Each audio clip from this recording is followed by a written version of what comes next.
Welcome to the Take 5 podcast. It's Nick Roll here as usual. Take 5 the podcast. Yes. Show some respect.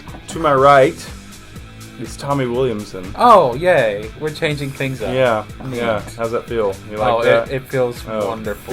Good. Getting second billing. Yes, next to him is Isaac. I don't like change. Go the other way. And next to him is Corey. Batman had second billing in 1989. Jack Nicholson had that top is true. billings. I'm But just he- saying, you're in good company. That is true. And last but not least, Taryn. I've stopped caring at this point. Yeah. So, anyway, welcome to Take 5, the podcast. This week we've got some different topics to discuss. First off, I just wanted to start off, as we usually do, with our box office roundup. This week we saw the release of Focus, starring Will Smith and Margot Robbie, also known as the movie that we're all kind of looking at to judge whether we even care about Suicide Squad or not. Just to see if they even have any on-screen chemistry. Right. It made, let's see here, $19 million this weekend is what it's projected to make. Behind it, in second place, is Kingsman with 11.7. SpongeBob moves back up to 3 with 11.2.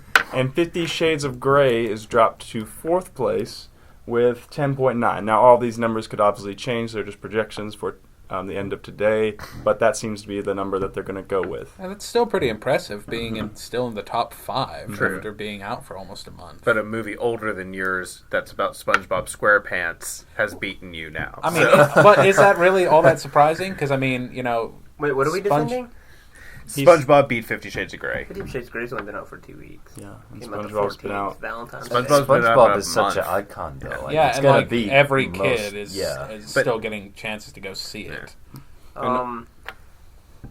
So Will Smith, does that mean he's going to stop whining about his career? Maybe. I don't know. Good. Hopefully Jaden doesn't He show just up came anymore. up and was like, "Oh, After Earth hurt my feelings." After Earth hurt my feelings. I had to pay to see that. But domestically, 50 Shades has now made $147 million. Which, correct me if I'm wrong, puts it above Passion of the Christ. I believe so, Probably. which is kind of ridiculous. nice going, humanity. I'll double check that and we'll talk about it next week. Can we retroactively boost Passion of the Christ numbers, like a re-release or something, to fix this problem? I think when Jesus comes back, he'll correct that problem. Okay. You're like, what was this? I had the biggest opening weekend ever. It's called Right Now. But anyway, so that's just kind of the thoughts is that, SpongeBob being SpongeBob will kind of be able to bounce up and down the list just because there really isn't any other choices for kids' movies right now. It's the only animated film really And then going. Kingsman, you made a good point earlier, it's a teenage movie, so it's doing well consistently. All of the teens are probably wanting to go see it. It was recommended to me, Really. and I don't My even know parents what went it's to about. watch that, and I was like, maybe not. Is it any? I haven't seen it. Is it any good? I think it's okay. It's supposed to be based on a comic book, or has a comic book about it. It looked like it was okay, but just okay. Yeah. Well, anyway, last week we had our exciting Oscar playoff episode. If you haven't listened to that, you should definitely take a listen and see our alternative Oscar choices for the Best Picture, which the surprising John Wick won. Not surprising The at all. unsurprising John Wick won. The expected John Wick one. That is the point in which all of our credibility went out the window. No, our Every last credibility went ounce. out the window about through the first category where we admitted not to seeing half the movies that were in our playoffs. But who's to say that isn't like the rest of the Oscars anyway? See, I've always been under the assumption that we never had any credibility to begin with. Also a good point. Well, if we are representing the average moviegoer, the average moviegoer hasn't seen every single. Yeah, the average moviegoer can't see every single nominated film, especially the way we did Yeah, it. it's like on average, the average moviegoer sees maybe 8-9 movies a year at the theater. The rest are home rentals or It's harder than I thought. Redbox. I would say, but right now we're attempting, if this podcast lives to be another year old, or Take 5 in general, we're attempting now to actually have our categories as we see movies, add them to our lists and stuff. And then make a so choice. next year will be a little bit more credible. Which I've been meaning to ask you, does SpongeBob go in the animation list for this year? I mean, would have to. it's Yeah. put It's into the only the ones list, he's seen. See, at the beginning of the year, it starts out strong for a lot of these contenders because they're the only ones, Yeah. and then things get rough. Yes.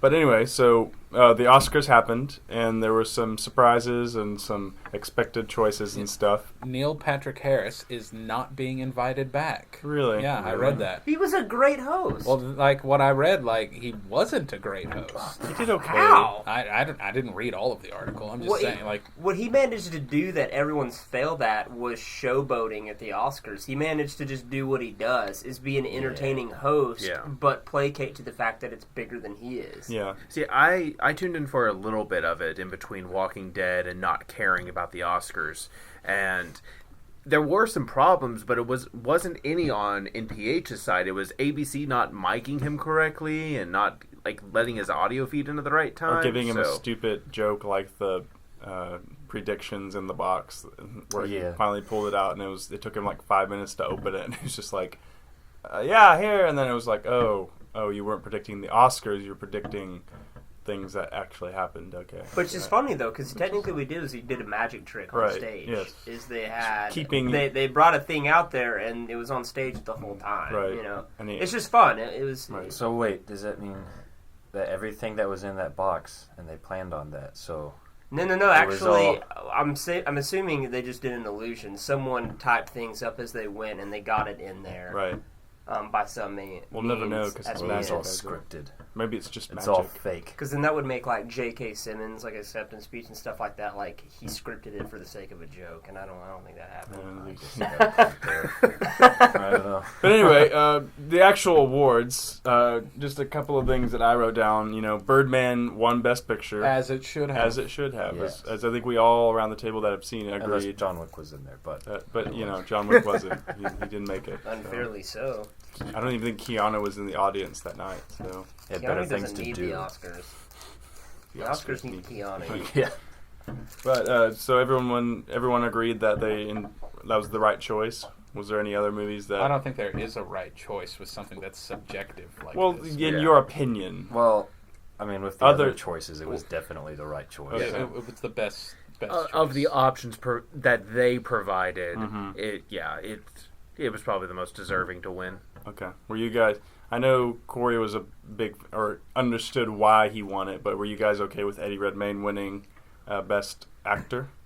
I'm okay with it. I mean, he did a phenomenal job. Like, I want to be political about it and say him and Keaton were probably on equal playing grounds, and neither of them should have got it. And in that case, I would have given it to Keaton because Eddie Redmayne's got like another 60 years where he can win an Oscar, whereas Michael Keaton doesn't. This might have been Michael Keaton's only shot. Take that back. Well, I don't know. The Weinstein Company just bought his, McDonald's movie, and they pretty much own the Oscars. If they make a movie, they're in. And Eddie Redmayne I saw like a photo of him playing a transgender, like crossdresser or something. He's gonna Leto it, huh? Yeah. So he's probably got another Oscar nomination coming out. Well, no. See, the thing is, he's playing I think a female to male character. Okay. Okay. So go right up his alley. Anyway, the main thing overall, I think that everyone kind of picked up on was that Boyhood got snubbed, and in the good way. I think we all agree. Snubbed, as in denied, rightfully so. Everything, yeah. Right? Like should not. No, well, didn't it? Arquette win. Arquette won. Yeah. Arquette won. She won the big ones. And she deserved it. She deserved it. She carried the movie. Fall, she didn't deserve it. Meryl Streep was up for an Oscar. AKA Meryl Streep always deserves the Oscar. It's a rule of thumb. It's a rule of thumb. Harmonize. No. Whatever. No. But then she had the interesting women's rights speech. Which is kind of hard to take, honestly, when it's coming from an actor. Yeah, it's like, I only get paid $10 million versus their $20 million. It's like, wow, most of America doesn't give a crap about your equal rights right now. If you were talking about, like, teachers' rights or just women and all general... if you're a teacher and your male teachers are getting paid more, then we have a problem. If you were representing a specific group, but no, you just kind of spoke generally about when your salaries are in the millions, like, we don't care anymore. I mean, It's like, she might have just only shut up gotten and be paid- happy with it. Maybe she was getting mad at Richard Linklater, or however you say his name, because he only gave her like $200. Most of his budget was on Ethan Hawke. Yeah, he's like, listen, he's a bigger name. So 90% of our budget I'll is buy Ethan you Hawke. dinner, okay? If Yeah. you'll just be in this I movie. mean, technically, she could melt down the Oscar for gold at this point. That's true. You know. That's true. You know, but I mean, is it real gold? I don't It think should be. yeah, I mean, it with should as be. prestigious as this award is, if it's just gold, Luca's dress isn't even made of real Listen, we pearls. could buy an Oscar replica and take 5 the movie Best Picture on it. I'm just saying. So, Let's would say that never on the do that. podcast. Yeah. The Boyhood, they lost everything. I was excited about that. 'Cause I just, Well, again, it was like, the only thing that made it notable was that it was shot over 12 years. it was a gimmick movie. And if it kind of. if it Yeah. was if it was done in a regular way, it would have just been another indie movie that would have been forgotten after Autumn. Yeah. It's like I watched this video on YouTube.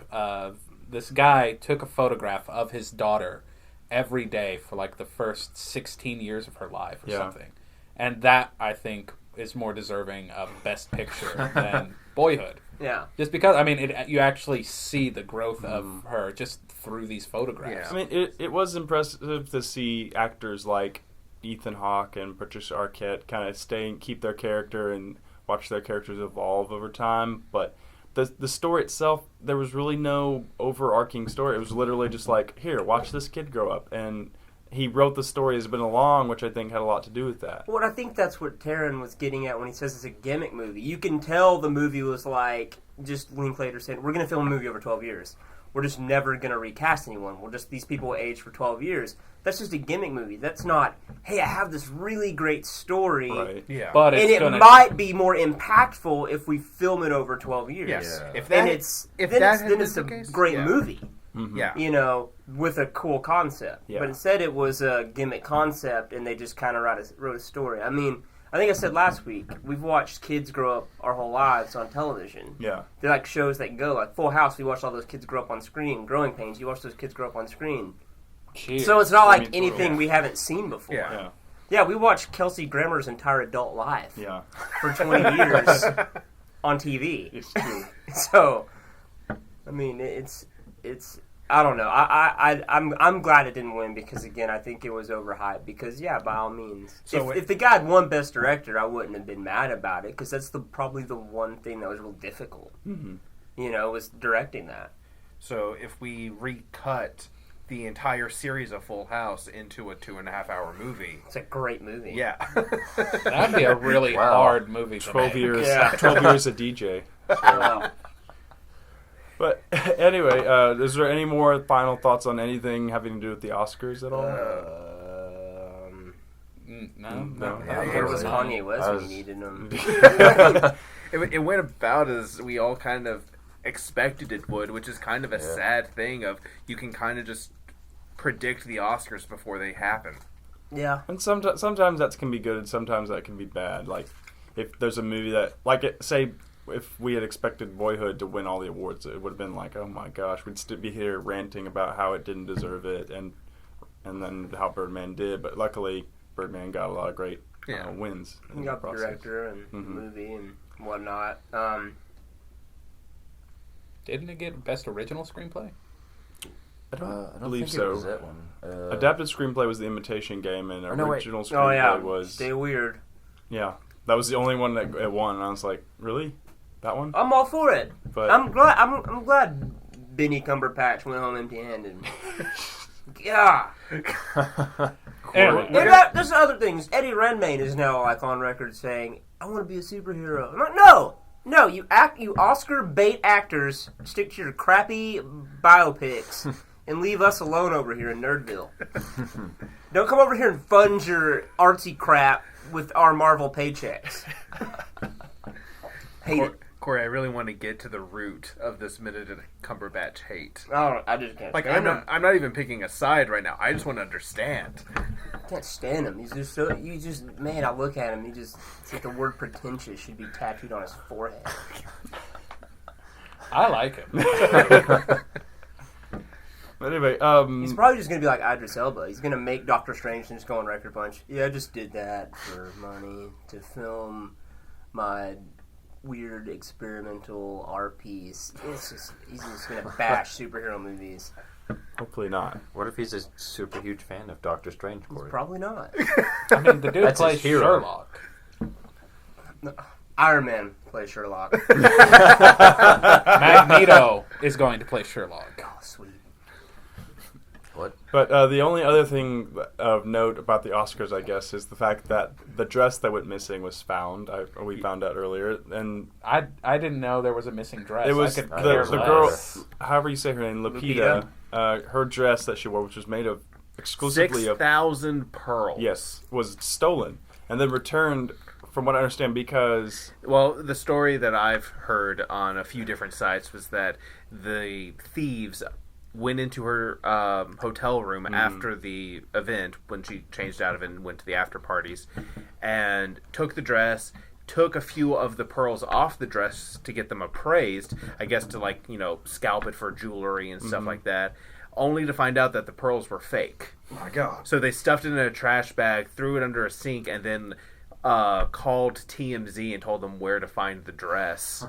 And TMZ Because that's naturally who you would call. yeah, that was the weirdest part of this whole story. I think TMZ stole the dress. From- I mean, they're like the lowest common denominator of journalism. That would be right up them to go steal a dress. If I were like some thief like this and I had like this big entertainment pop culture news story, I'd call like ESPN or someone. Like some completely what? Because they would have no idea how to tell this story. What do we do and with that would this? be beautiful. You call in during one of the Raw shows, just Yeah, so No, they would find out. They'd would- be like, ESPN said, got a good story, and then come back like Lupita, who played 2 years of high school tennis. They would somehow spin it to be able for them to get it. but that's the one of the two dress topics that have been going on this week. The other one, we won't get into the details of it, but we will say that you should go watch. This is a podcast, Right, especially since this is a podcast about movies. But you should definitely go watch our short that we made over the weekend with Tommy, myself, and Isaac concerning the dress that is blowing up social media as we speak right now.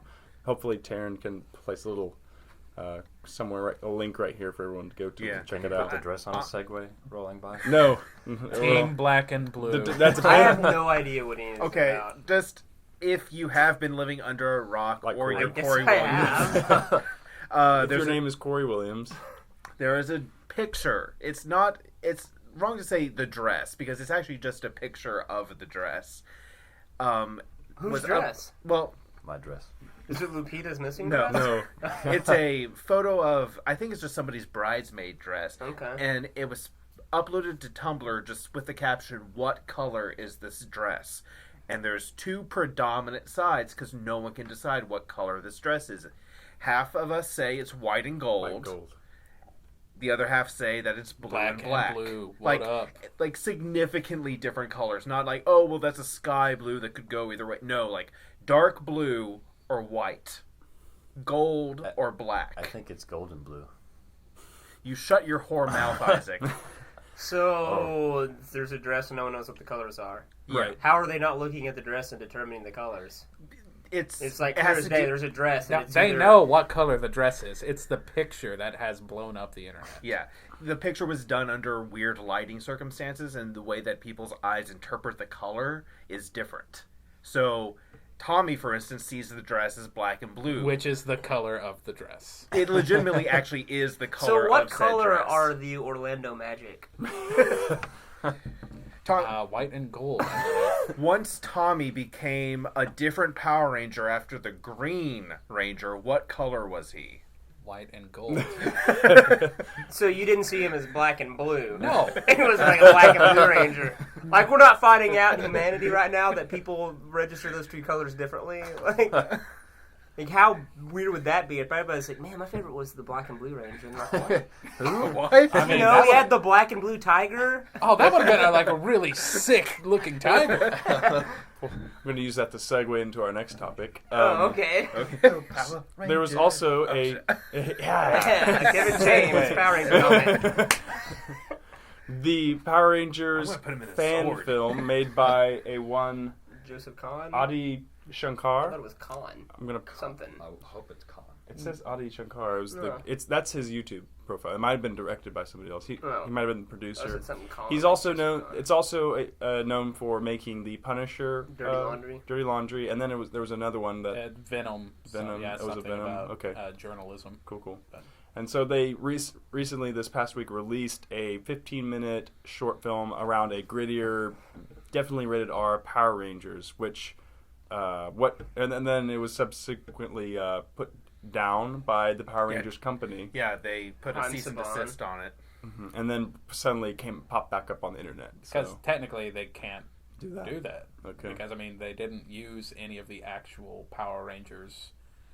Well, stuff. it's a weird legal gray area depending on how much information you use. Yeah, I But mean, just like first names of characters. yeah. And he says morphin time once. I don't think it's like, oh, They refer to themselves as Rangers, but never as Power Rangers. exactly. So, I yeah. mean, so it's And how do you sue, or how does a company that's actually built a show off of stock footage they didn't create, and say we create? No, well, we didn't create this, but we own it. I think that's why it got re-uploaded. Yeah. Somebody made that point, and they're like, You actually didn't we create take any back of our this. lawsuit." But what were your guys' thoughts of the? Because we know that there is a Power Rangers movie coming out. That's probably going to be nothing like that will what we probably be just nothing saw. like that. But would you prefer a Power Rangers movie like Hey, that? we don't know that Michael Bay hasn't watched this and gone, Scrap everything, start over. Yeah, start over. Call James Vanderbeek now. I wouldn't want it like that. No. Like I really enjoyed the short film, but I don't like that really dark look. Like Okay. because a lot of the stuff in the film was you couldn't really make out some of the things. Like it's just almost like I want to say shoddy filmmaking, just because you're trying to hide everything. No, it's just because you can't everything was see. gold and white. That's why you were having trouble. Yeah, that's right. No, I mean, I enjoyed it. It was fun to watch, and an R-rated Power Ranger movie would be pretty neat. Yeah.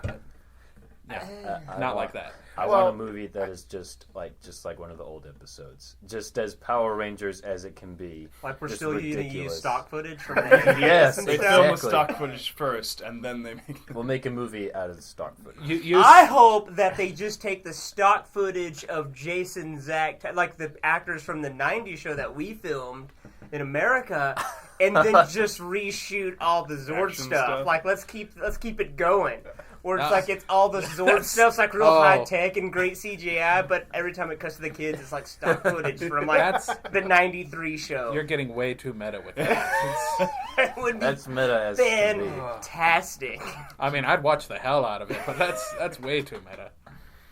I'm on the fence because, like, I know Michael Bay. Like, we always attributed Michael Bay as Power Rangers would be the movie that he could make. He was destined to with make as many explosions as he wanted, and it would still be Power Rangers and not, And he can throw alien in his turtles. He and- can throw in his obvious Yeah. girl that's going to be scantily clothed. Yeah. Megan Fox. Or if they like each other now. But Well, she was in Turtles. oh yeah, that's right. Is Megan Fox going to be Kimberly? Probably. Lady She's going to go Tofels. blonde this time. Well, here's the thing. We just watched it. It was the first time I saw it. I thought it was interesting. I thought James Vanderbeek was great in it. Yeah. Like, I think you should play the Red Ranger right now.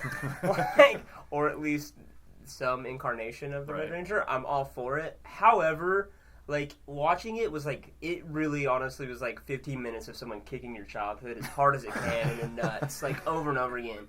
A lot of it you just kind of make you like, I don't really like it being this adult. I'm not like against an R-rated Power Rangers, but that bad, like where it's just like Guns. it was pretty much shooting. shooting your innocence in the head over and over again, almost just for the sake of it. Yeah. Was kind of rough. Like adding Bulk and Skull in there as having anything to do with the murder of Jason was kind of gross. And it's like, ugh. And for just better meth. Yeah, and yeah, for meth, you're just kind of like, y'all are taking this down some rough, like, territory and stuff. And I'm a huge Black Ranger fan, and that was rough. Like, they made everyone seem so hateable. There was no likable character in the whole thing. Except sort of Vanderbeek. Well, Rita was pretty likable. That was They didn't really show a whole lot of Billy, just Billy's corpse. Yeah, that's true. Man, and talk about that. Like, I wonder if Cranston's gonna sue, like, or the guy that played him. Yeah. Because they kind of made a weird nod at his homosexuality. Well, I mean, he's he's open about it. Yeah, he's now. open Like, about it. But like, that's the reason he quit the show was they were. Yeah. He took a lot of crap over it, I guess. Interesting.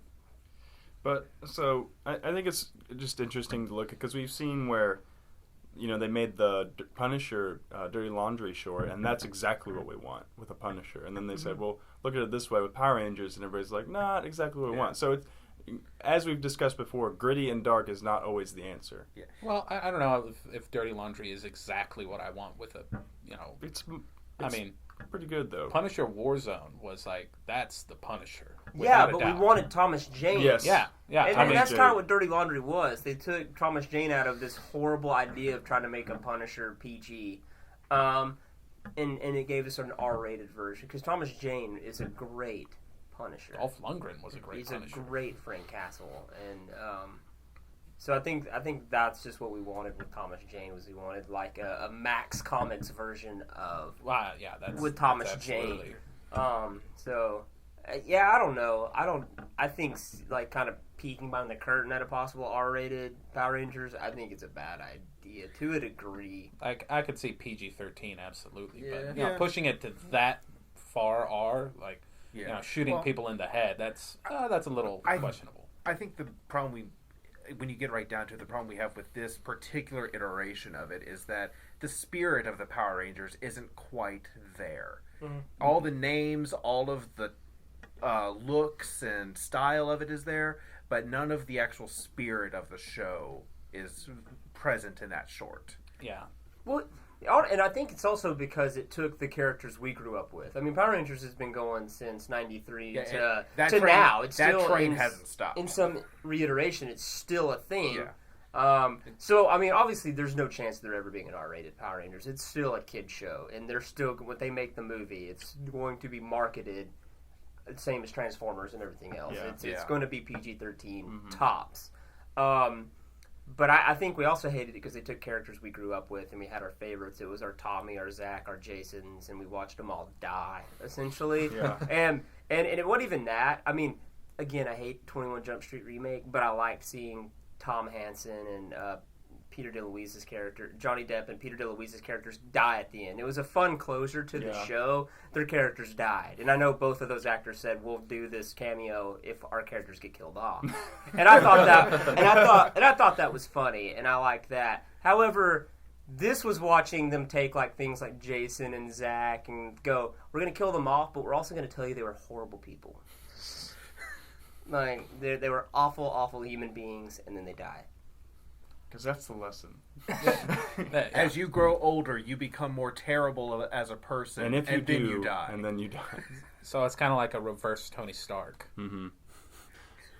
And that's why we all like Tony Stark, because he did things in reverse. Well, speaking of Tony Stark, when he's that segue. Oh, I will say that I like that they took the Black Ranger and made him awesome. They kept him awesome. That's true. He stayed awesome. Okay. Up until the end. It was awesome. Can I have this moment? Boom! Segue! All right. So just a little bit of news with Age of Ultron. It's starting to pick up speed with the promotional items and stuff. We've seen the poster come out. I haven't seen the poster. I hate it. It's just a giant... Can we pull up the poster? Yeah, I can pull up the poster. It's my phone's on 1%. Honestly, I like the Comic-Con teaser trailer posters a lot better than the big theatrical poster they're pushing I right never now. really liked the It's actual... just a dumb poster. Yeah. What's a dumb poster? It's not really... It's just that it really is nothing super creative. It's just like It's just them in it. It's I just always like hate it when they do that. all of the characters We should smashed do an together. entire episode on posters. Just on posters? Well, at the rate we're running out of topics, that train's a coming. I'm excited then.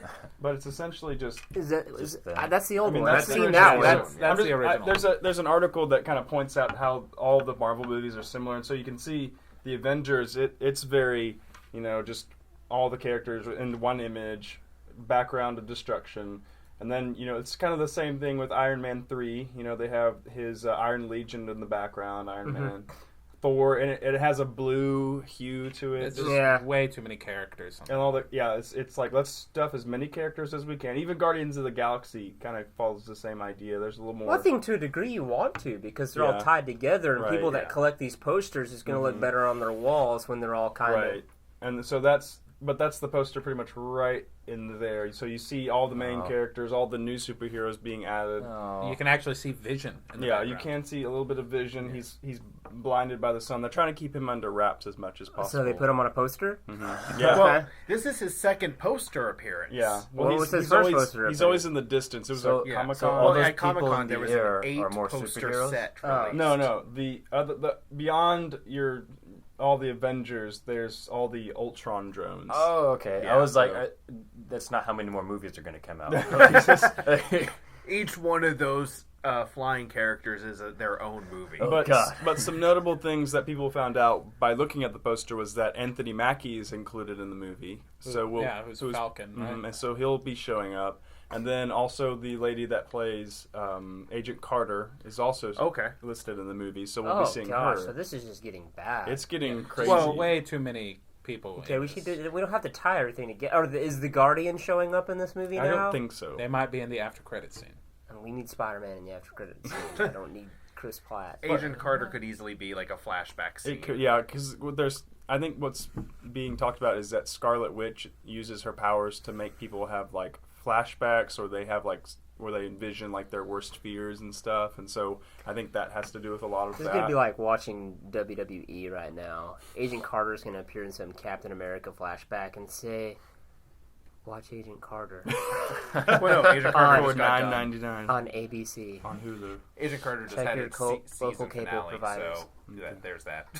Yeah, but it is. It's a little bit worrisome because there are so many characters in it, and you're sitting there going, well, how long is this movie going to be? Because you're cramming so many different heroes, so many different storylines. Like Avengers is like 2 hours and 20 minutes. Yeah. And like as many characters as were in it, you know, Hulk, Bruce Banner still got the shaft. Like he didn't get Hawkeye. Even got the shaft. Yeah. Well, Hawkeye. Hawkeye's the least. Which is valuable unfortunate player. because Jeremy Renner's great. Right. Yeah. But yeah, I mean, it is just like now they're going to cut their individual screen time even more in this one. And Joss Whedon has gone on to explain that the movie, when they said, like, because Marvel's done this thing where each new iteration has kind of been, Captain America, Winter Soldier was a spy movie, Guardians of the Galaxy was a space opera, Ant-Man is a heist movie. They asked him to kind of describe it, and he said it's like, well, it's kind of got everything in it. He said the best way he could describe it was an adventure movie, just because they do so much world traveling and stuff. But he says there's elements of all these things kind of put together, which makes sense, seeing as how all these different heroes are being thrown together. Yeah, but how will that work? Right. Like as a movie, as like a cohesive story. Exactly. Yes. How is that going? Like, I know we're worried about some of these characters that we love not getting a proper screen time, but the original Avengers movie took like 30-40 minutes to like give every character sort of the like, what have they been up to since their last film? Yeah. And then they had to do the whole team building thing, which is essentially the whole second act of the film. Yeah. And then in the third act, they're finally a cohesive team. We're getting a cohesive team from the get-go on this film. So we're not going to get a whole lot of here's like how they eventually come together. They're going to be a team, and we're going to see them work together. Regardless, you'll have to have that in the opening, though, because the last film by any of them was Winter Soldier, and that's over a year old now. Yeah. So you're still gonna have to be what have you guys been up to? And with S.H.I.E.L.D. in shambles after Winter Soldier, and they're still gonna have to we have to rebuild S.H.I.E.L.D. Because the question if you watch really the show, you would know that's not the case. I'm not gonna watch the show. The question that comes to mind, though, is like you pointed out, Taryn, is are they going to take time to, or are they going to assume that we already know all this and just go ahead with it and not have to be like, hey, remember, and throw some hopefully better than just some line saying, "Where have you been?" "Oh, I've been over here doing this," and but in a more cinematic visual understanding of the idea. But like you said, that could take up a lot of time. But I feel like maybe the Avengers, because it was the first Avengers movie, was a one and done. Well, no, it was kind of it sets itself up, like you said in the original. It's like for people that don't watch all the one-off movies, they slightly introduced everybody again. Yeah. And then this one, it's like, do we need to do that? I think at this point, they don't necessarily have to reintroduce a lot of main characters and stuff. So. And you have to a little bit, though, just because you have to make every movie as if someone's seeing it without seeing the others. Yeah, you have to. It's part of, like, the gig. It's like, you just have to assume people are going to see this movie that haven't seen the others, and I have to, like, just have, may not be 20 minutes of building, but there will be introductions and things. But I think because if you treat the Avengers as its own series in a sense, and the others as their own set, then I think it'll be okay to not have to go super in depth into what's been going on with everybody. This is what the problem with Marvel movies and what they'll always run into, and even what X-Men will keep running into down the line, is there's just too many characters, and they're always going to try and fit as much as they can. Because they're all going to be out selling toys and stuff as well as anything else. That's why when I was an avid comic reader, I was a DC guy over Marvel. Marvel's just too convoluted to keep up with. True that. Boom.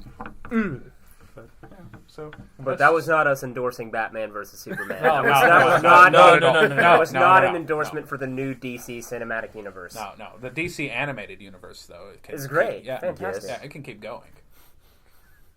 Well, since we're on the subject of superheroes, another topic has kind of come up. Michelle Rodriguez of Fast and Furious fame. We're actually going here. And Resident Evil. She had some comments that she said about superheroes. And basically what her initial comment was, let me just read this verbatim so I don't get it wrong. Because this whole minorities in Hollywood thing is so stupid, she said. Stop stealing all the white people's superheroes. Make up your own. And then later on, she apologized on Facebook. I believe somebody in PR was probably like, you can't say that. But she apologized if it came off as rude or stupid. But her point was it's not about taking Catwoman or Superman or Green Lantern and trying to make them fit whatever cultural background you are.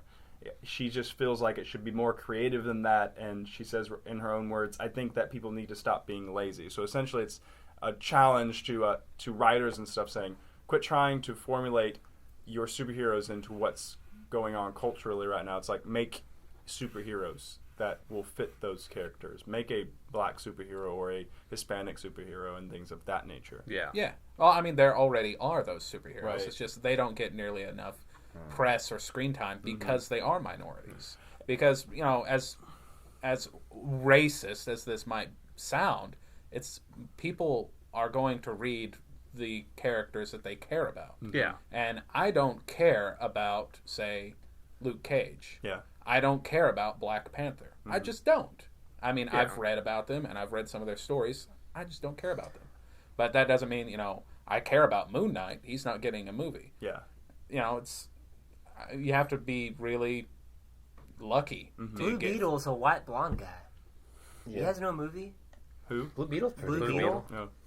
But I Ted think Cord, she kind of has a point. But like, even if you do keep like adding superheroes and changing their race or whatever, still most of them are white. You know, like the main cast of the Avengers, they're all pretty much almost white. Hulk's green, dude. Well, this isn't the dress. Green lives matter, but you get my point. Like, still, overall, it's going to be more white people. Right, yeah. Well, here's the thing.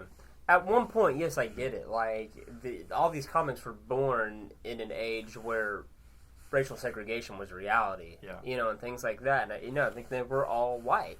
Because white people were writing the comics and stuff like that. And as we went on, I get it. I understand. We've the world we live in has gotten like way more racially tolerant as it should be. Equal rights for everyone, and things have been made. Green Lantern and that mantle was taken by a black guy. Yeah. We've seen a Hispanic Spider-Man and things like that. And I wonder if this was made out of just news that the Spider-Man people are starting to say Peter Parker's going to be Miles Morales, and we're going to have Spider-Man's going to be the Hispanic version, and But I get it at the same time, is because you can look at these cultures and things like that, because another minority that's never in this argument is, Eastern minorities, Japan, China, stuff like that, because they have their own superheroes. They do their own thing.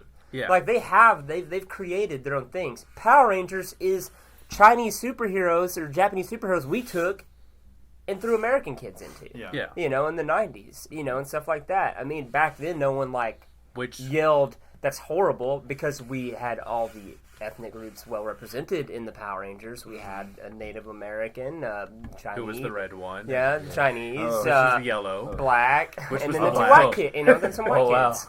I never really thought about that before. And a Jew. Shit. And there was a Jew? Tommy Oliver. Oh, Tommy. was Okay, green? so we just threw them all in there. Who was green? Wow. Man. Okay.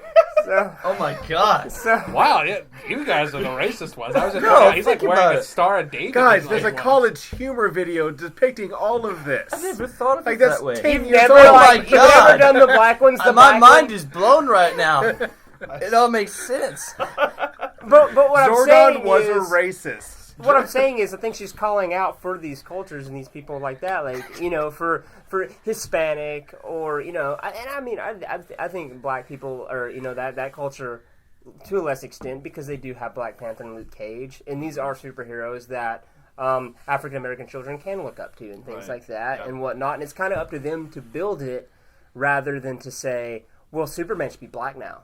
Right. And stuff like that, and I think that's what she's calling for. Is say if you're a small black child and you want to see Luke Cage and Black Panther, then go out there and read some Luke Cage and Black Panther comics rather than read Superman and wonder why he's not black, and stuff like that. And this kind of ties in just to a main argument I've had with sort of Hollywood and this sort of, we need to make everything more culturally diverse. Like, if things are becoming more culturally diverse over time, just because that's where we're going as a society, that's great.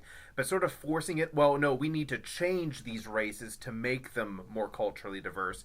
It's just sort of this weird, no, you're tampering with the story just for the sake of making it more diverse. And it's all coming from people who, most of these people I don't think even care about comic book or superhero movies. They're just that's too white. We need to make it more culturally diverse. Do they care about the storylines? Do they care about the overall arcing? I've sort of lost my The train of overall words. arcing story. The actual characters. I feel like in Hollywood they don't see white as a race. They see white as a lack of race, and that by adding race, That was well said.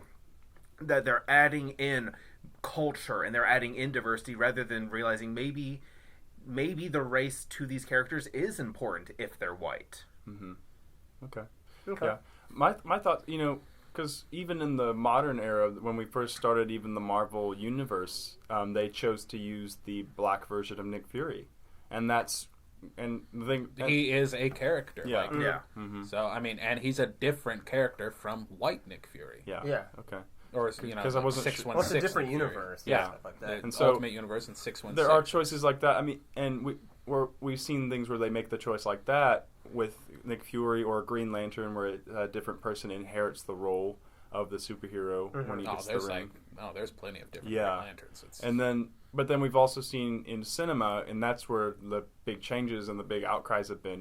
Where the Human Torch is now going to be black, and then somebody help me real quick. They've talked about Spider-Man being the Hispanic Miles Morales, and all these Black different characters, Hispanic. and even in the DC side of things, Aquaman being a Samoan guy rather than being Flipping white. this table. That's And that really upsets Tommy. And it's in that scenario where I think a lot of people are just kind of like, it's forcing the issue more, where they're taking the natural progression of characters in comic books and adapting them to the screen with Nick Fury's and different characters like that. They're trying to insert, and they have a good reason, I would say, to do so. Because I mean, if you think about it, when someone says Nick Fury to a bunch of kids nowadays, because not everyone reads comics as much anymore, they're going to associate it with a black Samuel L. Jackson. Yeah. They're not going to remember. Wait, is there a white Samuel L. Jackson? So yes, an alternate reality. Samuel L. Somewhere in the Jackson. world, yes, probably. But you get what I'm saying, like. Because cinema is such a visual thing, it's such a big box office thing, so much promotional items and it's such a part of pop culture. And comic books definitely have their place in pop culture, but they're on a lower tier, I would say, than movies in terms of what everyone generally will at least at some point see a poster Modern for day Avengers. popular media. Right. Yeah, there is a white Samuel L. Jackson. It's David Hasselhoff. There you go. Thank you. He was He was the original. There was a Nick Fury movie actually made several years ago. That could be cool. Well, I And mean, it was I great. think it's, it sucks that she's gotten crap, I guess, over it and had to apologize because She's I think not the she made first. some. I think she's made some cool points, It just- and she's Hispanic herself, and Right. I think she's just calling instead of trying to,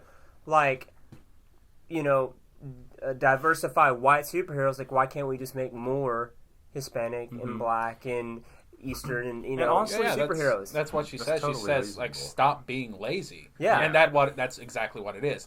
Changing Johnny Storm from white to black. That's just a lazy way to make a more diverse team. Yeah, it's just saying we have to make it diverse. No, let's just make another black superhero. Yeah. And to counter the argument, The it biggest selling comic of all time, Spawn. Am I correct in that, Tommy? It's one of the highest grossing comics of all time. Its number one issue was one of the fastest selling number ones. Black superhero Right. is Spawn. One of the biggest superheroes that's Not ever really a existed. superhero, though. Well, he is this. He's what I'm saying is he was a comic book. He was a hero. Thrown in that circle. Black guy. Yeah. Absolutely, 100%. So I think so I get what she's saying. I do. I get it because Spawn was it was the biggest modern comic creation of our era. Nothing's been created that's bigger than that in terms of a hero Not in to- our generation. Not to mention, doesn't it kind of do other ethnicities a disservice to you can just fill in for what originally was a white person's hero, rather than looking into the cultures and seeing what maybe the different aspects and historical points of those cultures could bring into the superhero genre. And honestly, that's what excites me about Black Panther. I know not everyone at the table is I'm as a interested. little excited but about Black I'm Panther. actually really excited because it is a definitive, African American hero, and he's got the background. No, I mean Black Panther is African He's from hero. Africa. He's Yeah. He's real. Yeah, he's from it's a fictional country in Africa, but it is all the storytelling and all the culture of Africa is in the comic itself. Yeah. It's pretty cool. And so I think that'll be a really cool thing to see finally. Yeah. And and I think once it comes out, we'll see that how different and how interesting it will be in comparison to the other superhero movies that we've seen growing up. But to counter the big argument, there are no Native American superheroes. the big argument, Is there any Let me- Middle Eastern superheroes? Because I don't think there is. Which I think both of those could make some really no, cool I mean, superheroes. I was being facetious. There are a couple of Native American Okay. superheroes. There's Warpath. And But their superpower is being Native American, Pretty essentially. it's like Okay. It's like my childhood, Native American superhero was Billy Jack, and that's Yeah. just because he kicked ass. Okay. Anyways, Nick, you were saying. my big counter argument to that is yes, it's easy for us to sit and go, "Well, make up your own story." But the big hurdle, the mountain that new writers have to go against is the fact that they have to compete with these already well cemented heroes that have been around for close to 100 years now. that were created in a more racially segregated Right, and they have to counter that because time. the popularity, it's an uphill battle to create a superhero from scratch and build popularity when you have Batman and Superman and Iron Man and Spider-Man and all these heroes already there. And so it is a challenge, but It brings up the topic, though. When do these stories need to die?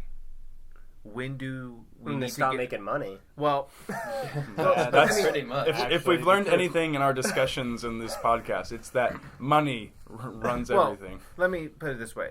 Fantastic Four, we've talked about in, I think it was 2 or 3 podcasts back on how, that story just doesn't quite sync with today's culture anymore. Yeah, it's a Right. hard one that's to get caught on. Should Fantastic Four fall back to make way for another hero group? I would be all for it.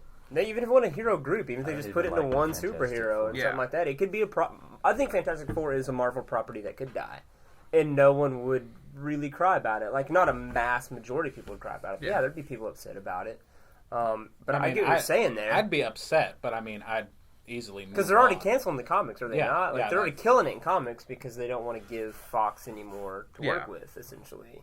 The thing about But I think another argument that can be said, and that's like it's almost the flip side. Is they're arguing that all superheroes are white, all villains are white, but and things like that. No one's ever calling for a huge black Killer villain. Croc's not. Who's Killer Croc? He's green.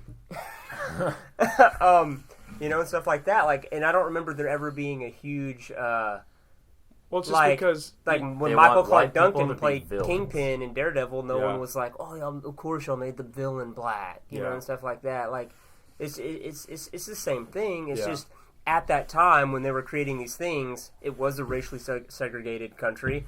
It was really sensitive, and they were creating white characters. Right? It wasn't just superheroes; it's just characters. yeah. Film was mostly white back then. You know, Yeah. it's these steps that have happened in civil rights and things like that. And now we're in a great place. But we live in a country where if you give anyone a microphone, they're going to get behind something. The Oscars, we heard again Patricia Arquette upset that women aren't paid as much, but you kind of don't want to cry that much because it's like you're not hurting for money, Patricia Arquette. Like, there are people over this country, man or female, that White or can't black, feed their yeah. kids, and you're worried about you're upset over $1 million differences in yours salaries and Ethan Hawke's salary or whatever, and stuff like that. And then obviously, was Selma got snubbed. A lot of people they immediately jumped on the Oscars, racist, Yeah. and stuff like that. Despite that 12 Years a Slave just a year ago Obliterated won the- Best Picture. Yeah. But it's just like we're always going to live in a time. We're living in a social media time where everyone's got a microphone called the internet, and everyone's going to get offended. We're amongst except for Tommy, you are Native American, but the rest of us are amongst a group of people, Caucasian, who are not allowed to complain. If we complain. White Caucasian. I do Well, I technically mean, have I- a CDIB. I- yes, I think just being in Oklahoma, We're all pretty technically much some- Native American to some degree. Tommy looks Native American and to a high degree.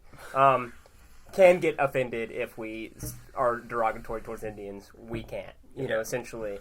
But I'm and derogatory towards Indians. Well, Tommy, you're derogatory towards everything. That's not true. Just mostly Mexicans. But anyway, okay, to bring it, but what I'm trying to finish off is it's a weird it's a cool topic that we're discussing. It actually seems like we're talking about a real topic for once rather than just movies, race in comic books and stuff. But it is a thing. Comic books are huge, and yeah, I get it. Like, I'm glad Black Panther's getting his own movie and stuff like that. It gives African American children a great movie to go watch, and you can get behind a black superhero, and that's really cool. But no matter what, we could talk about it. We do live in a day and age where the internet gives everyone a microphone to essentially get offended. yeah. It's just easily offended. We are part of a small group, white people. We're not easily offended. And it's hard to offend us, I guess. And even if we do get offended, we're not really to say anything. And I can even end on this, that like, to a degree, I mean, you could Taryn or I could get offended that there's not a Christian superhero. It's not a race. I'm kind of offended you bring up Bible Man. There's not an unoffensive Christian superhero. Constantine. I mean, outside of No. aside from Jesus, he's a Christian superhero. The best Ultimate. The superhero. best superhero, but we're not going to get offended by second that. best superhero.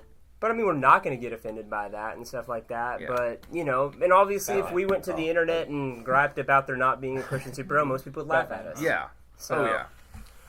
It's an interesting topic. I'm glad she said what she said, just Yeah. because I think she raised some cool points. And she's not alone in the sense of, like, I think a lot of actors and actresses in Hollywood are starting to pick up on some of this hypocrisy, PC type stuff that's going on. Because I know Kaylee Kuko, who plays Penny on Big Bang Theory, she recently said something very similar to this, but about sexism, about how she likes to be able to go home and cook a meal for her man and do all this stuff. And internet feminists just got all over on that, like, how dare you push women's rights back 50 years and all that. Like, Whoa. oh, okay.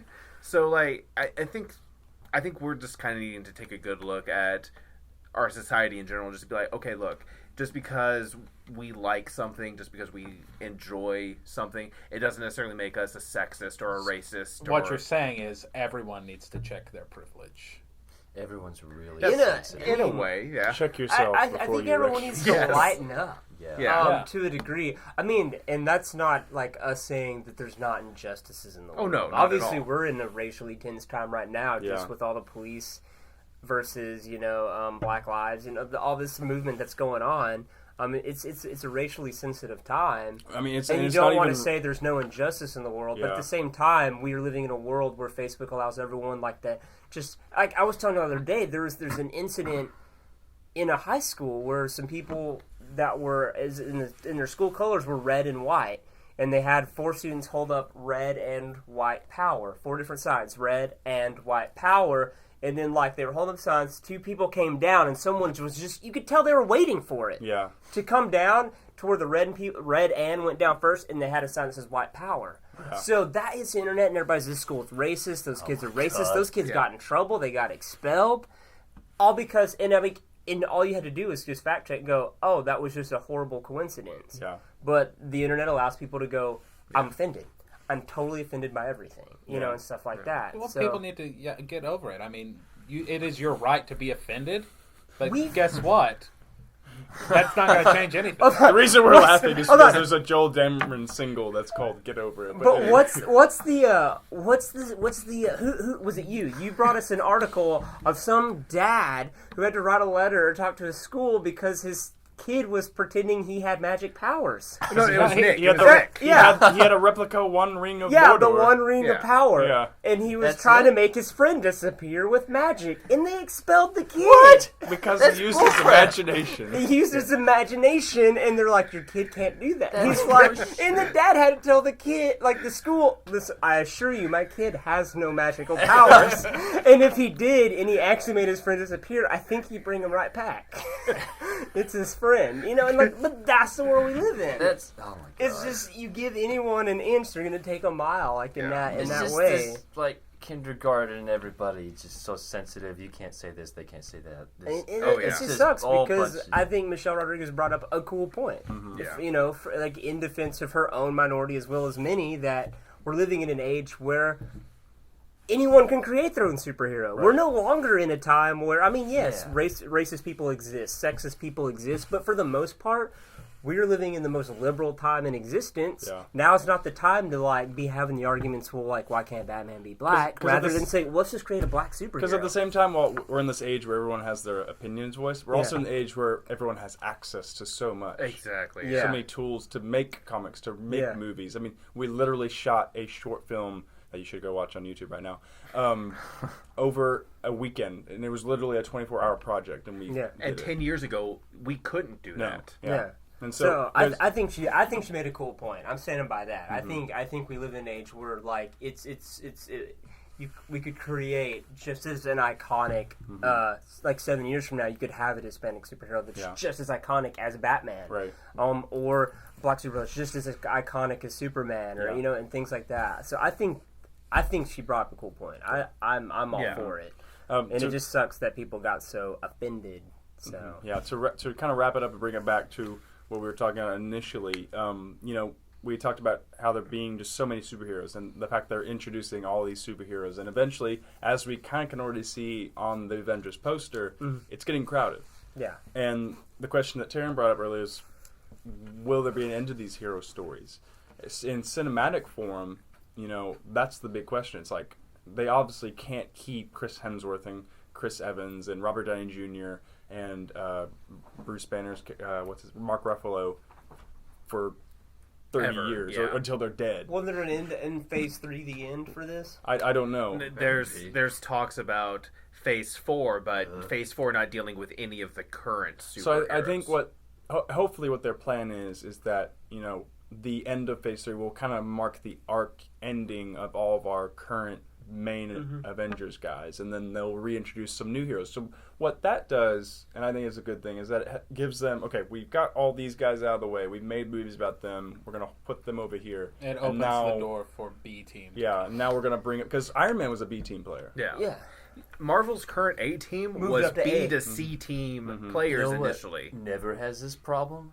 Fantasy stories, because they replace the races with other stuff. Like, what if people just elves? like, And yeah, orcs, like you don't yeah. hear people saying, "Well, like, why is the main character an elf?" Like, you don't hear that. Because Actually, it's I say that fantasy. all the time. Exactly. But no, you see what I'm saying? though? I just played South Park Stick of Truth over the last weekend, and yeah, like the kids faction off into elves and orcs and wizards and all that. It's just like, yeah, you don't ever hear that argument. Like, well, why are the like other kids orcs instead of wizards? It's like, no one ever makes that argument. That I think that's just a way you could avoid that if you were gonna make. What, sense. we By can't making them create elves elves and and orc orcs superheroes? and stuff. I don't know. We did for Lord of the Rings. Well, I guess I'm just saying that never has that problem. Well, I don't know. Middle Earth looks predominantly white. Right. There's some complaints about that too a little bit. Yeah. So, If you're like super picky about But anyway, well, I think like what you're saying right now with the like, do these stories die, or does Phase 4 move on without? I think to a degree, even in the comics, and what the comics will have to do is they'll eventually have to man up and kill priceless characters. yeah. 70 years later, I thought Batman was going to stick to their guns when they killed Bruce Wayne, and I really thought that would have been a cool idea if Bruce Wayne was a great stayed idea. dead. It was a cool moment in comics because Dick Grayson moved up to be Batman, and he should still be Batman in my opinion. They shouldn't have like kneeled down to fan backlash saying you can't kill Bruce Wayne because they say we're DC. Yes, we can. He's a 70-year-old character. He's Yeah. dead. We're moving on. Dick Grayson's now Batman. Bruce Wayne will be a legendary status forever. But Dick was a great Batman. but He Dick was. Grayson, it's Robin stepping up to being Batman and Yeah. stuff like that. And I The think natural eventually progression of the story. movies, especially if they continue in phases like this, will either have to do new heroes or they'll have to kill off Tony Stark. Yeah. You know, and it's hard to do that in cinematic universe if the source material doesn't do it first. Because what's going to happen is they're going to have all these heroes, kind of like, 90s wrestling, where they had brought in all these different people and they demanded all this money, and so, their checks are going to get spread out. They're going to not be able to afford to make the movies that they want to make, Yeah. and they're going to. It's Disney. They can Yeah. afford anything. Well, I mean, it is Disney, Yeah. but you get the point. I'm making, I know what but you're saying. Anyway, I think it'll be interesting to see where it goes. yeah. So anyway, wrapping all that up. I want to bring up one thing that'll help end us on a lighter note. Okay. I just want to. Well, before you, if it's a lighter note, I want to touch on the other. The darker Okay, no, we're about to note make it worse before you make before it we better. make it better. Okay. This past week we had an icon of sci-fi cinema I and don't wanna talk television about passed this. on. We just wanted to talk about Leonard Nimoy, Mr. Spock, as he's referred to on Star Trek, has passed away at age 83. And so I don't want to talk about that. Tommy's hurt. It's So a Shatner's like 83? Leonard Nimoy is 83. So Yeah, but isn't Shatner like the same age? Mm-hmm. Yeah. They're like only like 4 days apart or something. yeah. that's- It's rough. I mean, he was such an iconic, Mhm. not just an iconic character, but an iconic person. So, like, I have nothing but admiration and respect for the man, just because, I mean, he could have easily gone the route, and for a little while right after Star Trek was over, he kind of did sort of resent the character of Spock, because, I mean, it's hard not to get typecast after playing something that eventually conventions get made for.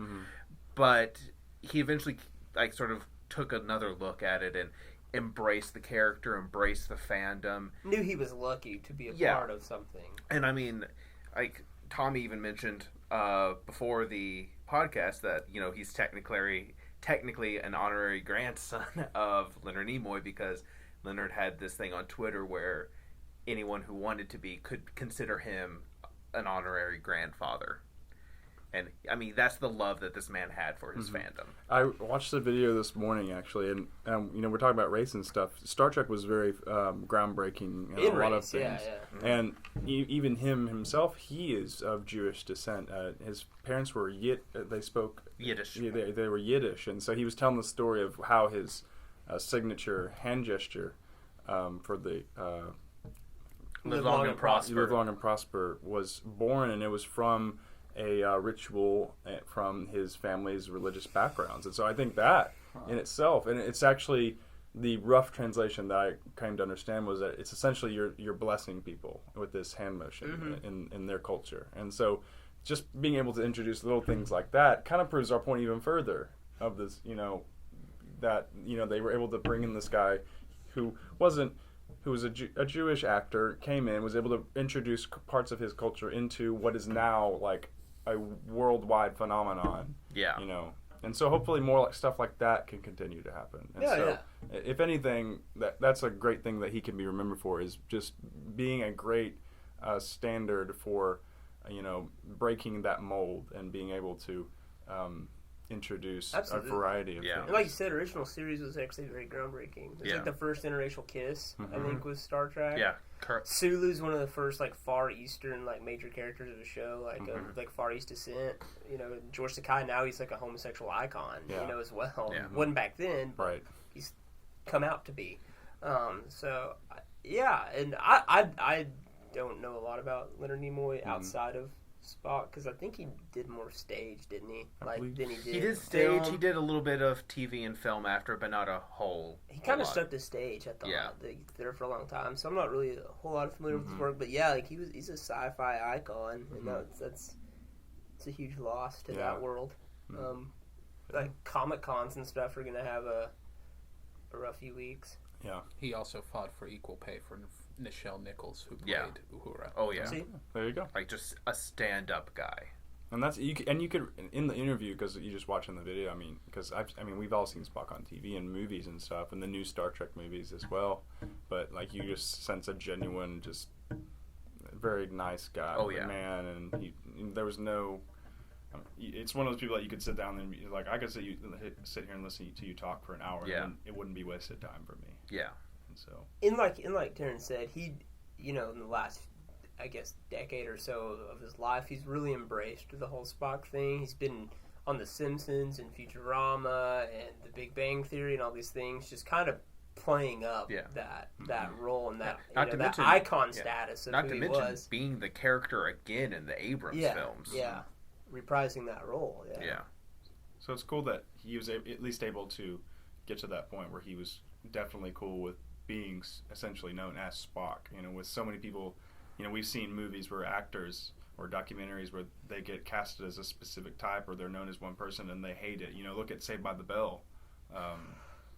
Full House. Or Full House. Bob or Saget. All the different characters. Yeah. They hate the fact that they're always referred to as these specific types of characters, and when they're really not like that. But it's Zach Morris's birthday, by the way. Oh, happy birthday to him. Mark Poglasser. It's his birthday. So yeah. So anyway, we just wanted to speak our condolences and stuff like that. But just give a live long and prosper out to the fans of Star Trek. Yeah. So there we go. Tommy, now that things are good and sad, now you are more than welcome to lighten the mood. Lighten the mood. Jumping into TV again. Okay. All right. I would like to point out that Isaac is our cousin Oliver. Explain? Like the Brady Bunch? Yeah, like Cousin Oliver? Yeah, like in the Brady Bunch. If you remember, Cousin Oliver was injected into the series. To kind of liven it up a Yeah, little to liven bit. It up because the cast was aging. Cool. And because it's just a form of jumping the shark. Yeah, it's introducing characters. Yeah, it's a good way to show your this young youthful character that is just killing take 5. that is forced into the cast. We've literally been around for what, like, not 2 even years. 2 years. Oh man, it's like Tanner was Topher Grace of that 70s show. And we've like got this new stupid guy that's supposed to be Donna's love interest. Or you could look Who at even it- knows that guy's name? Yeah. Or you could just look at it like we're Saturday Night Live and we just have a new cast. I think he was related to like Seth Meyers or something. No, he is our cousin Oliver. Weren't there a few sitcoms though that introduced a character like later into the show that ended up making the show better? Like, I don't think Steve Urkel was in the first few episodes of Family Matters. But he's in most of Family Matters. I mean, the second he got on, he caught fire, and they immediately were like, So Isaac, you need to start picking up that. You even need to like we need to pick your catchphrase. game Was up. that me? Did I do that? You work on it. Racist. Okay. What? No. After all this talk, and you're still. I'm just saying, you know, we're an aging cast, and we've jumped the shark, guys. So. We've not jumped the shark. We're in We season just 2. We've introduced a character. We're seeing if he catches on. If not, we'll replace him. Man, we should do a whole episode on like new characters that killed shows. Because I could do it. It's a panel discussion. Woody Harrelson. He came There in you on go. season 3 There of you go. Cheers, and he was Yeah. a great character. But he he stayed on. But he wasn't a cousin Oliver. Kinda. I mean, he had to replace So- Coach. Coach died. So I have the syndrome. Yes. It's a syndrome. Yeah, Cousin Oliver. Cousin Oliver syndrome. We're going to show what Tommy basically said.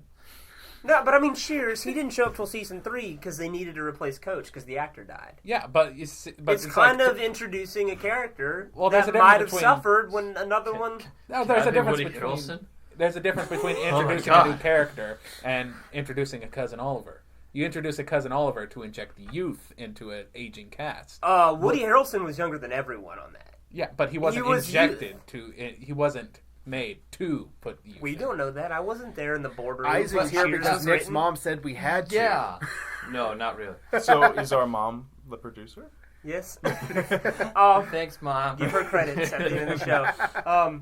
What we're saying, Woody Isaac, is this is on you. You can either be a Cousin Oliver or you can be a Woody Harrelson. I'll try to be a Woody Harrelson. Okay. That's a good way to end the show. Yes. Wait, we're ending the show? Is there not more? Wow. I I mean, thought you had more in your... is there more on the paper? No, it's just I a thought- napkin. I saw Corey's name on It's it. a napkin that I literally wrote Cousin Oliver on. Oh, that's mean, pretty Just cool. to remind yourself that Yeah. you want to make a Cousin Oliver reference. yeah. Can we do notable birthdays? If you want, while we're wrapping up. Roll Smack and Jack. No, I want to do I My remember- phone died. Bring up IMDb. So anyway, while they're looking up IMDb, make sure to like our page, subscribe to us, check us out on This is not the Facebook. same as my Also IMDb. check out our other podcasts, the podcast of 1004 Holds, if you enjoy wrestling, professional wrestling, not that amateur crap. We also have a short film that came out, like I said, this past weekend. Please check that out. Piece of art. It's a masterpiece. Masterpiece. Yes, starring Isaac, Tommy, and myself. Ooh, I went Not first. Tommy Isaac. No, And no. also be looking.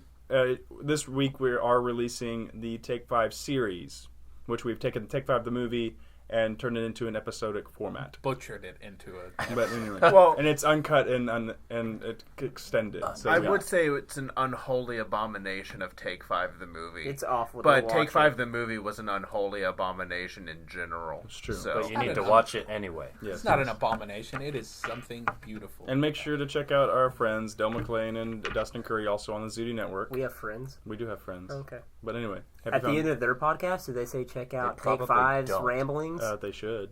So Okay, so notable birthdays. You can yay or boo when I say names. Okay. Ron Howard. yeah. Yay! Harvey A. Bardem. Yeah. Yay! Zack Snyder. Wait. No, but you gotta start with a yay and then end with a boo. Yay!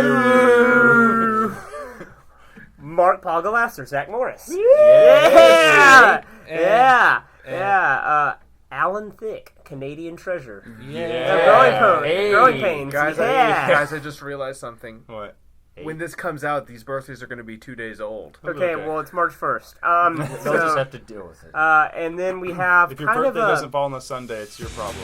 Get over it. Man, it kind of ends on a bad note. It's Keisha and Justin Bieber's birthday as well. He's getting roasted soon. Okay. Yeah, we're still waiting Maybe to see he'll- the rebirth I of don't Justin know. Bieber and if we like it. Yeah. Maybe he'll be a decent celebrity after that. I don't know. Anyway. We'll probably still. Okay. Anyway, well, Whoever Goodbye. became we'll see you guys later. That's a wrap.